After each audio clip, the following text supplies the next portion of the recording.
একসাথে একই বিছানায় ঘুমালেই কিন্তু মানুষটার কাছে যাওয়া যায় না।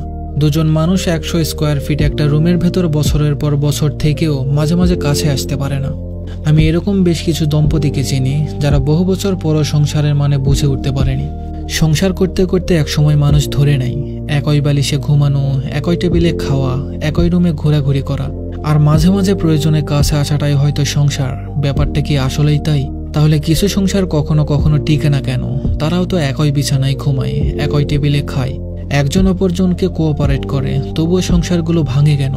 তুমি একটা মানুষের সাথে আশেপাশে আছো, চোখের সামনে আছো, তবুও মাঝখানে একটা দূরত্ব থাকে।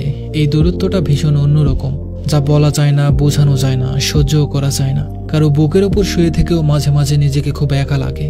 দাম্পত্য জীবনে আসলে আমি কি চাই? সবই চাই, যা যা সবাই চাই। তবে আমি সেটাও চাই যেটা অন্য কেউ বুঝতে চায় না। সংসার মানে আসলে অভ্যাস। এই কনসেপ্টটা থেকে আমরা কেন জানি বের হতে পারি না। অভ্যাস অবশ্যই, তবুও সবই কি অভ্যাস? নতুন কিছুই কি থাকে না? আমরা একই ছাদের নিচে থাকি, অথচ কখনো একসাথে আকাশ দেখি না। কখনো সমুদ্র পাড়ে বসে কফির মগ হাতে নিয়ে নির্ভরশীলতার কাঁধে মাথা রাখি না। আমরা কখনো জিজ্ঞেস করি না তুমি কেমন আছো, তোমার মন খারাপ কেন? আমরা হাত ধরে বসে থাকি না। আমরা প্রয়োজন ছাড়া একজন অন্যজনকে জড়িয়ে ধরি না। আমরা কিছুতেই বুঝতে চাই না যে আমার সমস্ত সময় তার সাথে কাটানোর পরেও তাকে সময় দেওয়া প্রয়োজন। আমরা হয়তো শরীরের দিক থেকে কাছে আসি রোজ, অথচ আমাদের মনের দূরত্ব বেড়েই চলে। রান্না করার জন্য বুয়া রাখলেও হয়, তবুও সংসার কেন করা লাগে বলতে পারেন? সংসারের ডেফিনেশনটা শুধু নিঃশ্বাসের আর্দ্রতা অনুভব করার মাঝেই সীমাবদ্ধ নয়, এর বাইরেও অনেক কিছু থাকে। আমি একা, তুমি একা, আমরা একা, প্রচন্ড রকমের একা।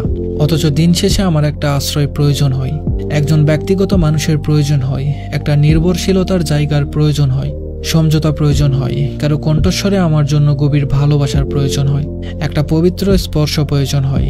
এই স্পর্শটা কামনার স্পর্শ নয়, এটা শুধুমাত্র ভালোবাসার স্পর্শ। কামনা ছাড়া ভালোবাসা পূর্ণতা পায় না, এটা ঠিক।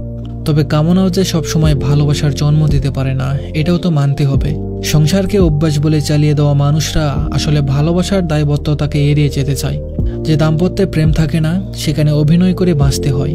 এরকম অনেক দম্পতি আছে যারা শুধু অভিনয় করেই গোটা জীবনটা একটা অপছন্দের মানুষের সাথে একই ছাদের নিচে কাটিয়ে দেয়। দাম্পত্য জীবনে কলহ থাকবেই, এটাকে ইনস্ট্যান্ট সমাধান করার ক্ষমতা সবার থাকে না। ঝগড়া হওয়ার পর কান্নাকাটি না করে মানুষটাকে পিছন থেকে জড়িয়ে ধরে বসে থাকলে কেমন হয়?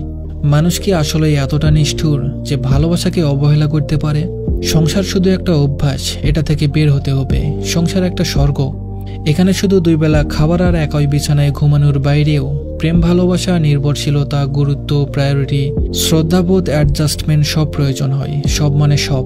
দাম্পত্য জীবন সুন্দর তখনই হয় যখন আমরা অভ্যাস থেকে বের হতে পারি। পাশের মানুষটার অস্তিত্ব হোক, অধিকার হোক, বেঁচে থাকার ডেফিনেশন হোক, একটা অ্যাডিকশন হোক, আমাদের সংসার হোক আমাদের নেশাগ্রস্ত থাকার অ্যালকোহল, আমাদের মাঝে ভালোবাসার মাদকতা থাকা জরুরি, ভীষণ জরুরি। ধন্যবাদ সবাইকে।